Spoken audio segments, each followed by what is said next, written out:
नमस्कार जय जगन्नाथ। तो आसतु बुली जावा आम परिबा बाड़ी। देखंतु आम परिबा बाड़ी रे कौन कौन सब परिबा फली। स्पेशली परिबा है हाथिया जह्नी। देखंतु जह्नी गछ बहुत बढ़िया माड़ी।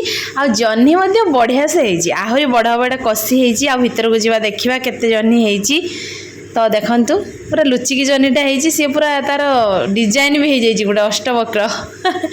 तो देखंतु फाइनाली मु 3टी जह्नी पाइली। तो चलतु एबे जीवा और जह्नी रे गोटे स्पेशल नुआ आइटम बनैबा। तो जह्नी मोर भांगी गला पड़ीकी। तो एबे मु जह्नी काटिकी रखी आ लुण मध्य गुले देइथिली। पानी बहुत बाहरी जाइए ताको भल से छाणी नबा। तापर एथिरे लुण हलदी सबकिछि मसला माने जीरा आ लंका गुंड धनिया गुंड जहाँ भी थी सब मसला पकईदेवे। तापर ताको भल भाव चकटिबे। आ ता सहित मुझे देती चाउल चूना। तो एमती भल भाव गुड़े।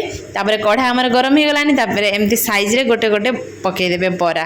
तापर आमर हो गला प्रस्तुत बरा गरमा गरम जह्नी बरा। तो खाइबा और टेस्ट करवा। टेस्ट तो मु कहली बढ़िया लगुच। आपण मैंने निहाती घरे टेस्ट करंतु। आ केमिति लगुच मते कमेंट माध्यम निश्चित जणांतु।